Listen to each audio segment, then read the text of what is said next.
n'imashini ADN nayo ADN urazi ko tutashobora kuyipima yegera ubutungane mugabo murabitisha turashobora kuyipima n'imashini yitwa PCR hano turayifise nini cyane uruganda gikarira cyane abo twavuze ngo mu bihumbi 2040 tujye tuza laboratwari imwe aha buri gihugu bw'ibera laboratwari ibyo byagoye.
abakenyezi bibugeze bose bazoshobora gushikira ijyambere nk'uko mu bindi bitaro byubatswe bikaragira amagara y'umukenyezi abagore bose bibugeze bakagereza badufise nakumva ko twasubira mu ijyambere kugira dushobore kumenya ibibazo bafite abazaba bageze mu mwanya wo gushobora kwibaruka harwaye ikibazo kinini babaza mu gihe bashobora kwakirwamo.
nagira ntangure mbanze kubashimira bimwe bivuye ku mutima wanje n'icubahiro mukuru w'igihugu kugena mwigoye mugafata umwanya wanyu mufise ibikorwa byinshi kugira ngo mushike ngaha muze kuraba isemo aho tugeze mwongera mudushimira mudufashe mu mugongo.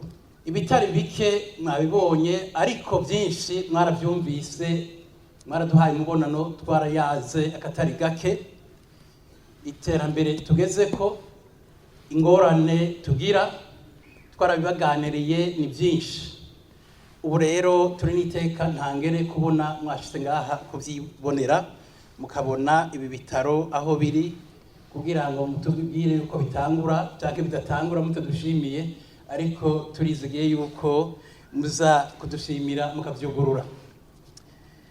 Nkaba nonge gushimira nkuko bagiye barabivuga abantu bava muri imicungararo n'abava mu yindi micungararo ingena bitanze bimwe bivuye ku mutima kandi atanu ko umuntu yobivuga kugira ngo babone yuko akimana kazi imvura ihise bumve yuko Imana ifasha uwifashije.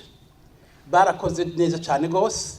Ahangaha harimwo abaremesha kiyago, harimwo imboneza, harimwo bantu bitwa batwiyugurure bose na bose kandi bari ngaha bicaye ngaha baserukiye abandi ni nk'amajana 6.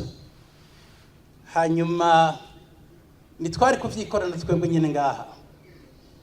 Leta y'u Burundi murongoye yaradufashe mu mugongo cyane ubushikiranganji bw'amagara y'abantu ntako butagize, murabona mwahaciye murahazi, ibarabara, amatara, iki bitwara ku byishobozo twebwe twenyene. Nagira ngo mumfashe tubashimire n'icyubahiro na leta murongoye, tukomera amashi.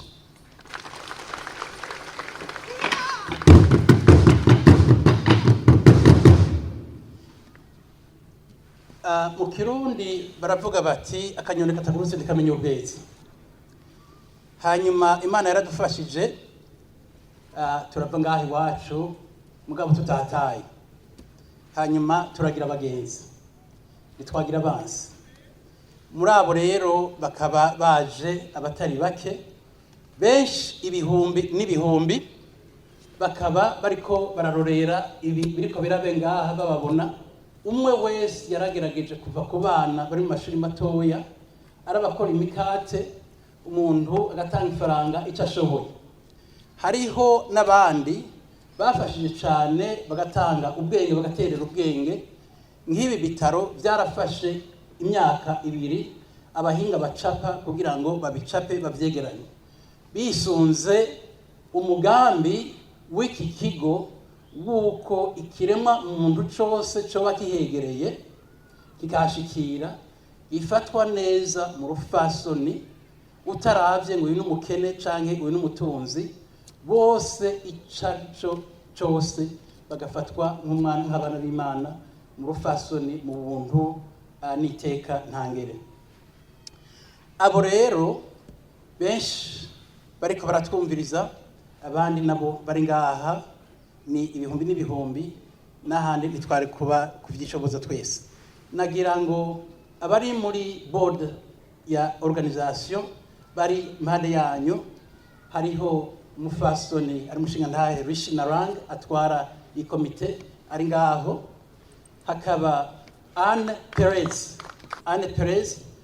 akaba afite imyaka 83, amaze kuza ngaha 15, yazananye n'umuhungu wiwe ari ngaho, akaba yaratwaye iyo administration imyaka 10.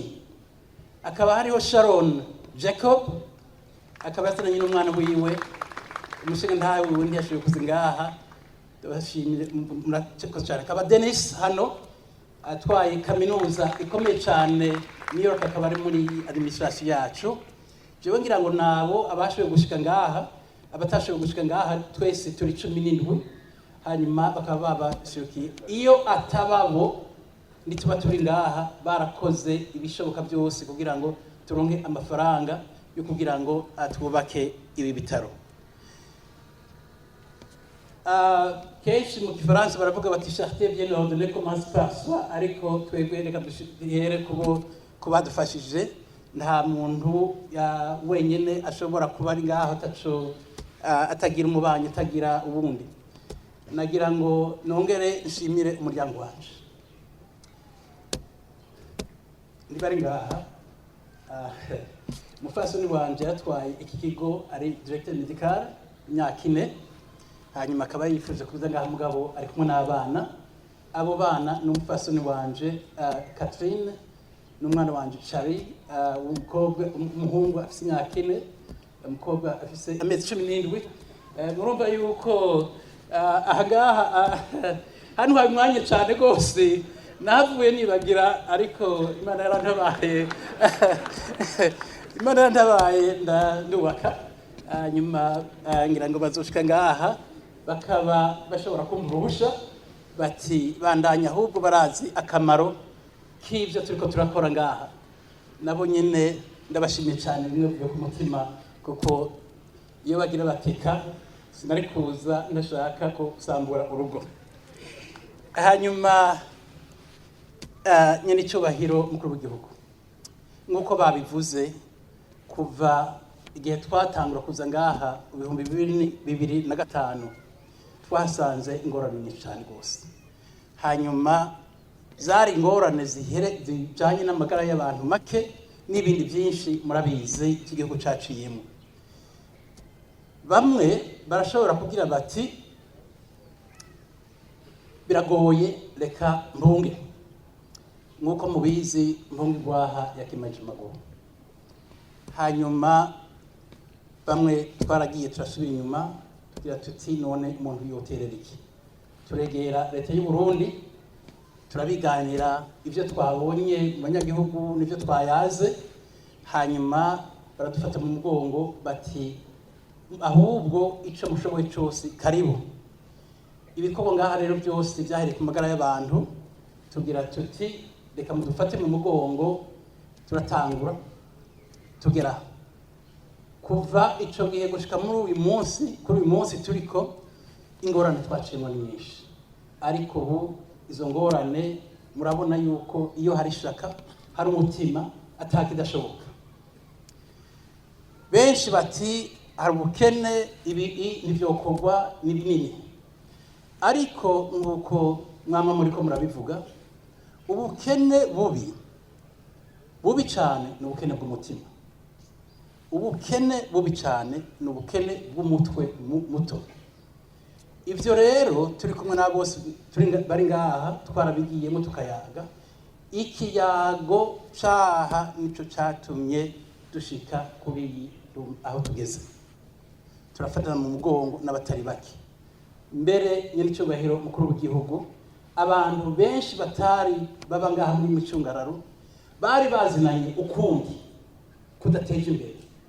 Benshi rero bahuriye ngaha ku kivi, bagahurira ngaha kwa muganga, bakabona ingene bakigwa barayaga, ku buryo abatari bake bacitse inshuti cyane rwose. Hariho abavize ruguru za Vyanda ntibaza bari ngaho aha hepfo ku Mugara za Rumonge, hariho bose nabo ntibamenyana. Iyo bahuriye ngaha bamwe hariho ngaha amatemunyaje menshi bagira bati nitwari tuzi kugira ko twohuye ngaho twicara turicana, ariko baragwana mu munda. Ni bene Burundi, ni ntore, ni gitangaza. Aha byinshi twokwirirwa ngaha turiko turabivuga, ariko ni ibintu biteye iteka cyane. Mwaciye ku mashuri ugwaruka ruri ngaha Kigutu International Academy, hariyo amashuri atari make.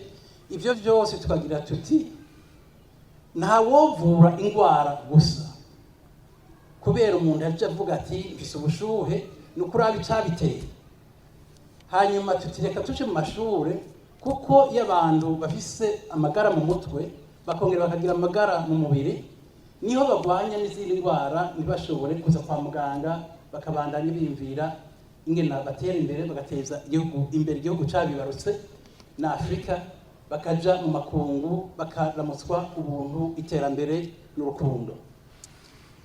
Nagira rero ndabashimire cyane, nta majambo menshi no bicisha, anga twaje kunezerwa,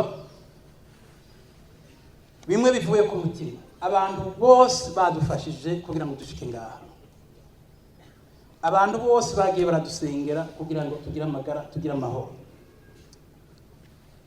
Abantu bose batari bazi Burundi bakaba babuzi ko ari Burundi bw'amahoro, ari Burundi bw'iterambere, rufise abanyagihugu bashobora kwiteza imbere. Iyo mu gihe bafise ikibagira mu mugongo, namwe murabafata mu mugongo, namwe murabashimira. Nagira ndabashimire cyane, bimwe bivuye ku mutima, nitugira amahoro.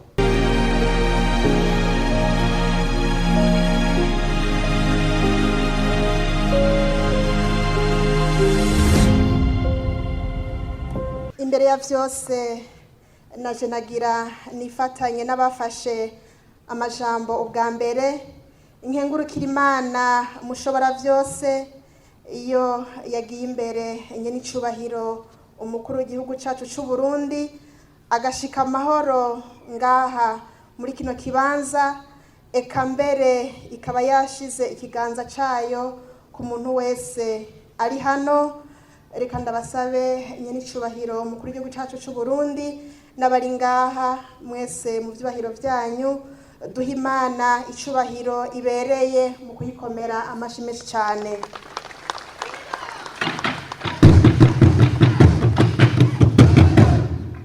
Ubwa kabiri ngomba kandi nifatanye na nyakubahwa buramatari w'intara ya Bururi, nshime cyane iteka twatewe uno munsi na nyene icubahiro umukuru w'igihugu cacu c'u Burundi yashitse hano muri kino kibanza.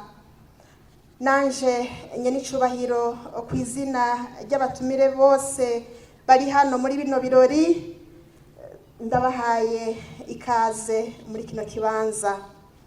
Nkaba nagira nsabe mwese mwitavye uru rubanza tubigaragaze mu kumukomera amashi menshi cyane.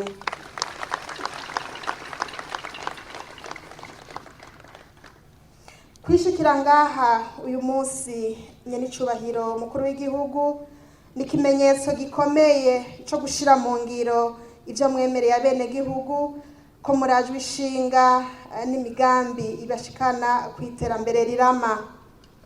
Ku vyerekeye igisata c'amagara y'abantu, igenekerezo rya 18 ruheshi umwaka w'ibihumbi 2020 aho mwimikwa mu mabanga yo kurongora igihugu cacu c'u Burundi, twibutse abari hano n'abarundi bose mwaratangarije abenegihugu ko umutahe ukomeye ushikana ku iterambere rirama ari amagara meza. Nico gituma mwaciye mukomeza ingingo nziza yo kuvura ku buntu abana batararenza imyaka 5 n'abakenyezi bibungenze n'abibaruka, mwongera muhira ingingo yo kuvuza ku buntu abakukuruke bakoreye ibisata vya leta.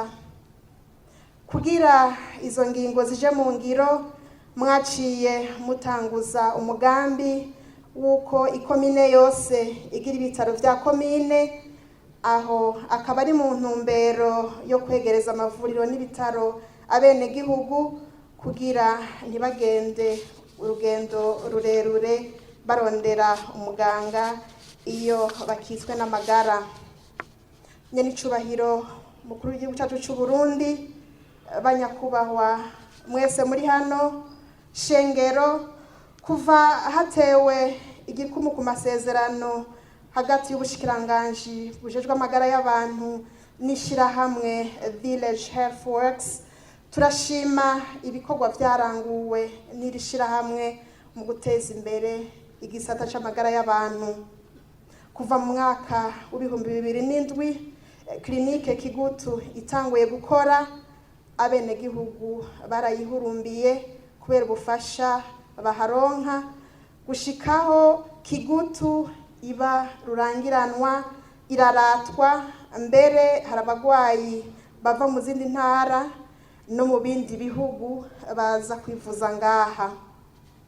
Mu mwaka w'ibihumbi 2009 haciye hatangura ngaha Kigutu umugambi wo kuvura indwara ziturutse ku gufungura nabi, bagiye barabivuga ariko reka ndabisubiremwo.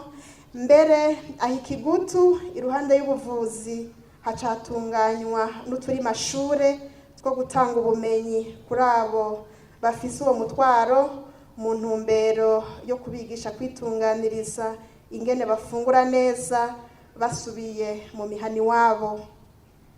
Iruhande yo kuvurira muri klinike, turashima ko bahavuye basanga abagwayi mu mihana iwabo, bamaze kubidushikiriza bakabavurirayo na cane cane abagwaye indwara zo mu mutwe. Turi vyabona rero kandi turashinga intahe ko ishirahamwe Village Health Works rishigikiye ishigwa mu ngiro ry'umugambi w'amagara y'abantu uva mu mwaka w'ibihumbi 2021 ugashika mu mwaka w'ibihumbi 2027, nawo ukabukomoka ku mugambi w'iterambere rirama riva mu mwaka w'ibihumbi 2018 gushika mu mwaka w'ibihumbi 2027. Ibi bigaragarira mu bikorwa vyo guteza imbere amagara meza y'abavyeyi n'ibibondo, kugwanya indwara ziturutse ku gufungura nabi, indwara zo mu mutwe, no kuvura canke gupfufahaza indwara z'ibiza n'izindi ndwara nyinshi. Twihweje ibisata n'ibikoresho biri muri ibi bitaro nk'igororero ry'amakonyero, igisata cyo kuvura abakenyezi bibungenze, igisata cyo kuvura amaso, igisata cyo kuvura abana, igisata cyo gukora abantu, igisata cyo kubundikira inzoya zavutse zitageze n'ibindi. Ibi bitaro bigiye gupfunyira urugendo abagwayi bo mu karere Amakamba, Rumonge na Bururi bahora barungikwa mu bitaro by'Ubujumbura, mu gihe mu bitaro by'Uburere basanze borungikwa mu bitaro bikuru. Iruhande y'ibi bisata baciye bashiramwo igisata cyo gukarihiriza ubwenge abakozi. Aha rero tugasaba abarongoye ibi bitaro ko mu minsi iri imbere twoganira ingene abaganga bo mu bitaro by'Uburere boza baraza gukarisha ubwenge ngaha Ikigutu. Twabonye ibitaro biragutse, ikibanza ni kinini, twabonye ko hari ibikoresho bitaraboneka, ariko mwatwijeje ko biri mu nzira. Tukaba tubasaba kandi yuko mwokongereza n'abaganga. Turavye ibitaro uko bingana bikeneye abaganga benshi, kandi mushiremwo cyane n'abajya abaganga babinonosoye cyane, kandi turabyizeye ko bizokunda kuko twabonye ko mufise abagenzi benshi bazobashigikira muri ico gikorwa. Turabateye intege rero mubandanye mushigikira igikorwa ciza mwatanguye cyo guteza imbere amagara y'abarundi. Kubitwerekeye turemeye icese ko mu vyo bushoboye ubushikiranganji bujeje kubungabunga amagara y'abantu no kurwanya sida buzoshigikira ibi bitaro. Na kare twari dusanzwe tunakorana neza, kuzoba ari ugusiga umwiza. Reka rero sindabarambire kuko ijambo nyamukuru nijyanye n'icubahiro umukuru w'igihugu cyacu ciza c'u Burundi yihagurukiye kugurura icese ibi bitaro vy'Ikigutu. Nkaba ndabasavye mu kanya mu cubahiro cinshi muze gutega amatwi ijambo turindiranye igishika cinshi. Murakoze cyane, Imana ibahezagire.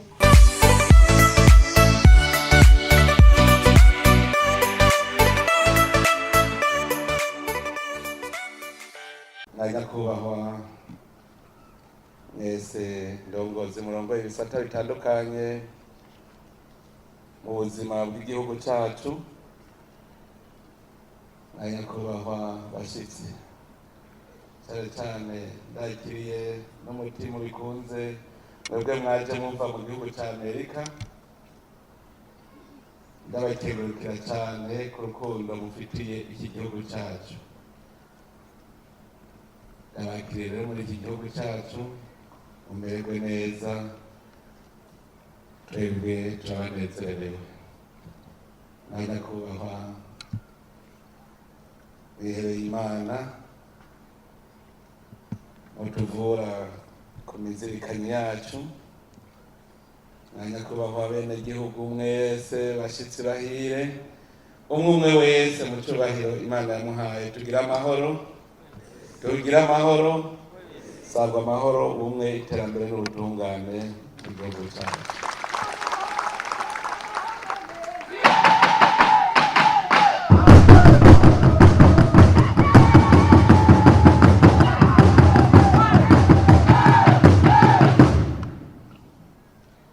Ubwa mbere na mbere nagomba kubanza gukengurukira mwebwe ku mutima izi nshuti zacu baje bava mu gihugu cya Amerika. Nari narose akanya ko kuza mu gihugu cya Amerika, turabonana n'abatari bake, none nanje nezerejwe nuko namwe mwaje muri iki gihugu cyacu. Ukuza kwanyu gutumye tubona ibyo tutari tuzi, kuko sinari nzi yuko umupfasoni Melinda Gates azi Uburundi, cyane umupfasoni Hillary Clinton sinari nzi ko azi Uburundi, none rero ndahimbawe kubona uyu munsi turi kumwe nabo.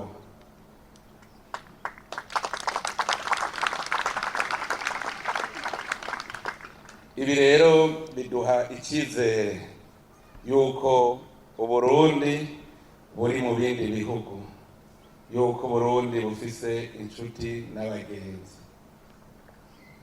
Ubu Burundi mubona ngaha uno munsi sibwo Burundi mwasomye mu bitabo muhora muraba ku ma internet.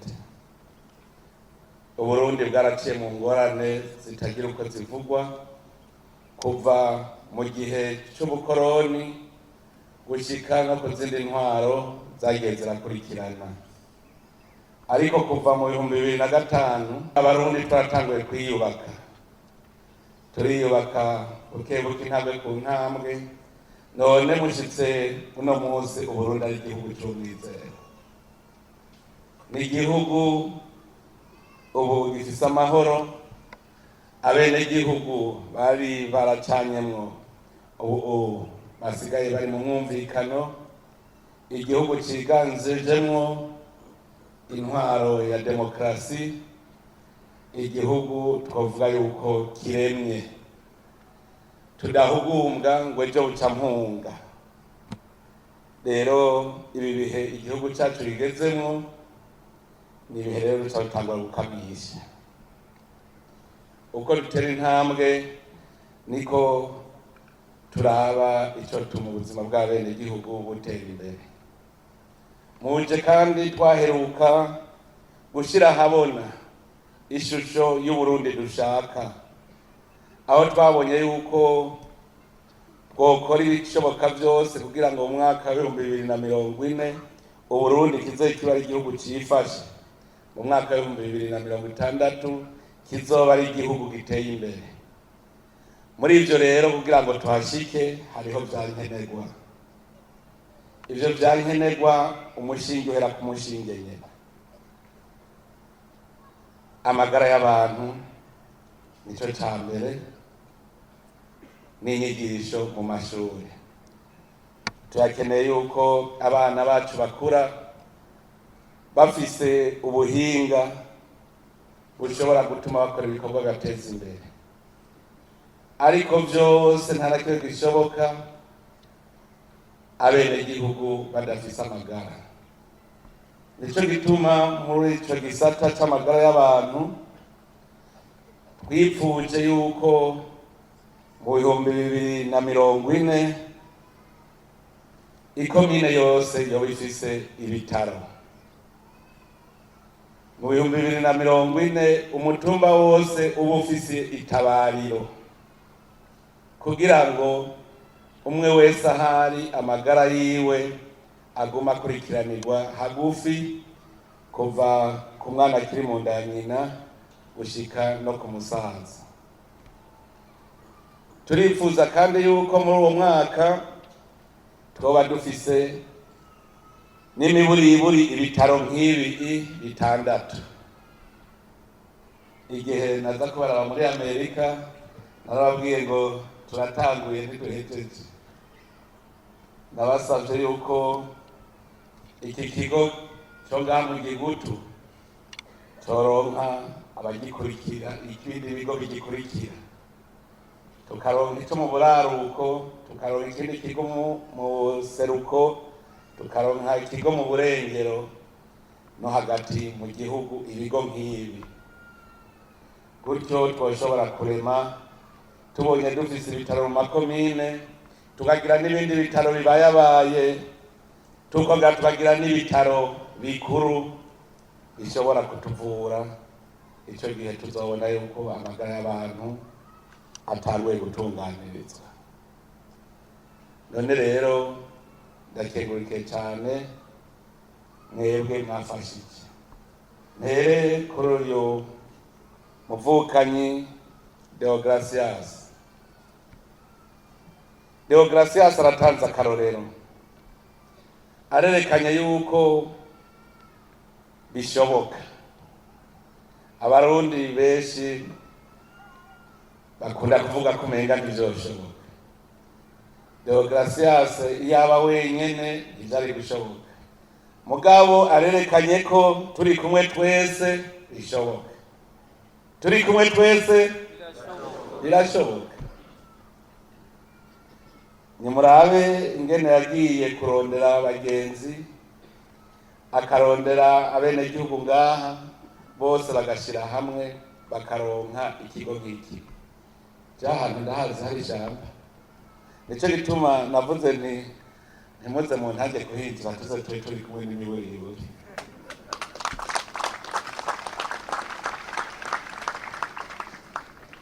Nukuza turahindura ishusho y'ahantu. Mu minsi yeze narababwiye nti n'amagara ahera mu nda, dutegerezwa gufungura kandi neza. Tuvuga tuti ivyatsi bitaribwa tubihindure ivyatsi biribwa, kuko Burundi ni umurima wa Edeni. None ngaha muri iyi ntara nziza ya Bururi maze iminsi ndatembera, sanga ryashinge mwararihindura ivyatsi biribwa. Ubu inka yahora ikamwa inusu y'itiro, ubu ikamwa amaritiro 15. Narakanuye murahabona. None rero harya umwenegihugu afunguye neza, burya amagara ntihatangurira, kuko uwafungura neza ntagwaragurika, uwuryama neza ntagwaragurika. Umuntu yarategerezwa gufungura neza kandi akaryama neza, akagira n'amagara meza. Aho niho uca umenya ko uteye imbere. Iterambere si ukugura vya biduga binini binini. Iterambere no kumva yuko umuntu ubuzima bwiwe bumerewe neza. None rero ni urugendo turiko. Ko turi kuri urwo rugendo rero tukaba twarasigaye inyuma, turasaba yuko abagenzi, inshuti dufatana urwo rugendo. Twebwe abarundi ntituri bimuga ngo tuvuge ngo turasegerereza, mugabo n'umwami yaratiye urushinge. Turakeneye abadufata ku bitugu, tugende turi kumwe twese. Noneho ubu isi ni imwe n'Uburundi n'ubwa bose. Nico gituma nkengurukiye cyane abaje baserukira ibihugu vyabo. Nabonye ambasaderi ngaha abaje baserukira ibihugu vyabo baje kudushigikira. Nkaha barabonye yuko ya ntambwe twatanguye intambwe itera ihindura Uburundi. None rero namwe murabonye yuko Uburundi atari mwenyene mu bukunda, n'abandi nibaze twese tumarane ubute mu rugendo rw'iterambere, kuronderera ineza y'abenegihugu. Uru rukundo aba bavukanyi bo muri Amerika batweretse biduhaye natwe inguvu, biduhaye inguvu ko rugatamba twirorera. None rero nagira mwebwe mwashoboye kwishikira ngaha, muze mumbwirire barya bagenzi banyu baje bava muri Amerika, mushikirize ubu butumwa. Barya abapfasoni badushikirije ubutumwa batashoboye gushika ngaha, hanyuma mubabwirire muti kaze i Burundi. Burya baza bakahibonera, niho bobona yuko ari igihugu cy'umwizero, igihugu gifise kazoza, hanyuma bakagifata mu mugongo. Ndazi yuko ishirahamwe Melinda Gates ni ishirahamwe ryitaho cyane urwaruka. Mu Burundi turakeneye kugira amashure meza kandi abana bacu bige mu buryo bugezweho. None rero mutubwirire ba Bill Gates uti ngo mudufashe gufata mugongo rwaruka rw'u Burundi kugira rushobore kwisununura mu bumenyi no mu buhinga. Iki kigo cuguruwe nk'uko nabivuze kibaye icakarorero. None gambe nari nabanje kubaza umushikiranganji w'amagara y'abantu ko yashimye, ahise kutubwira ko yashimye. none rero ko yashimye nanjye ndashimye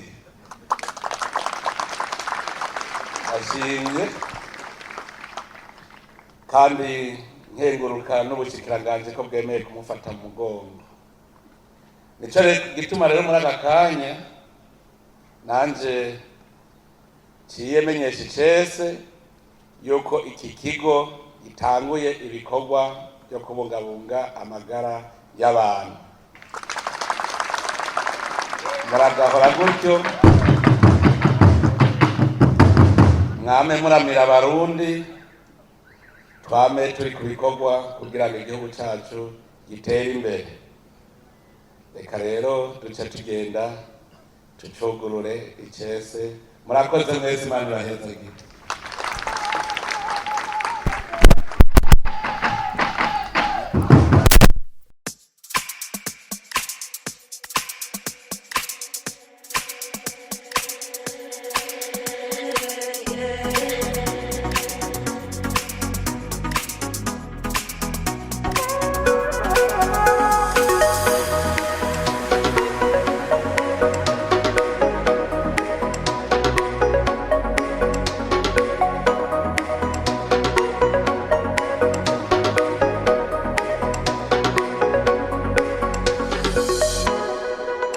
ubuzima n'Imana kandi ikongera igahana ubwenge n'ubuhinga abo yaremye kugira ngo bakore ibyiza. None rero n'ibi bikorwa bihereza Imana kandi twongere duhezagire abo bose bazohakora na bose babandanye bakora ibyiza kubera umukuru w'igihugu cyacu. Imana yitwarika ababara umutima no ku mubiri, baheraheza mu mubiri wabo ububare bwa Kristo ku neza y'umubiri wiwe ari we Ekleziya, maze bakaba icibutso cya Kristo wenyene. Nico gituma abona ko ikigiriwe ubugwaye cyose ari we kiba kigiriwe. Kumvirize rero ijambo ry'Imana dusanga muri Matayo 4:3-5 yerekana ukugene Yesu yitaho abagwaye.